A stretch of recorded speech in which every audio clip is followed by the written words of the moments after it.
સાહેબે જે તમને સમજાવ્યું ને હા એ સાહેબ આ કલેક્ટર સાહેબ છે અને કલેક્ટર સાહેબ આપણા જિલ્લાના રાજા છે. હા એની જેટલી વાત કરી તમારા એના લેખિત નહીં પણ એના મોઢામાંથી જે શબ્દ નીકળે ને એની એટલી તાકાત છે કે એ ધારે ને તો અત્યારે હાથ તકે બધા જ લોકોને આશ્રય માટે જગ્યા અને મકાન બધું આપી શકશે.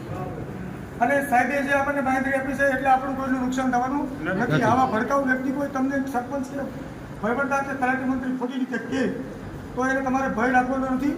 અને મામલતદાર સાહેબ અને કલેક્ટર સાહેબ જ્યારે તમારા ગામમાં 2-4 દિવસમાં તમારી યાત્રાએ આવવાના છે. જે વ્યક્તિનું મકાન તૂટ્યું છે એવા વ્યક્તિનું ડોક્યુમેન્ટ્સ પૂરું કરી અને તમારે આપવાનું છે. અને ખાસ કરી અને બામણાસા ગામના જે એક વિકલાંગ વ્યક્તિનું મકાન તૂટ્યું છે એ વ્યક્તિને એના બંને જણાને અને એનું મકાન આ બધા ગામના લોકોએ તમારે સાક્ષી રહી અને કાગળ ટીડીઓની એનું જ માનવાનું, સરપંચનું નહીં માનવાનું. ભાઈ તમારે નહીં માનવાનું, બસ તમારા મામદાર કે ટીડીઓ જે આરએફઓ ભેગા આવે એ ભેગા એવું માનવાનું. આપણે સરપંચનું બીજા કોઈ જ નહીં માનવાનું.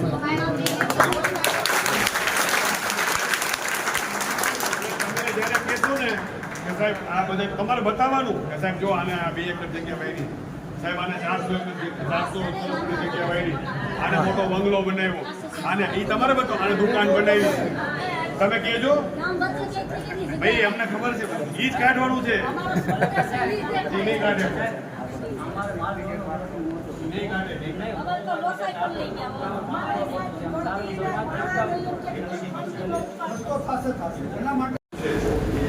એમાં તમે કામ કરો, તમે 100 પ્લાનિંગ કરો,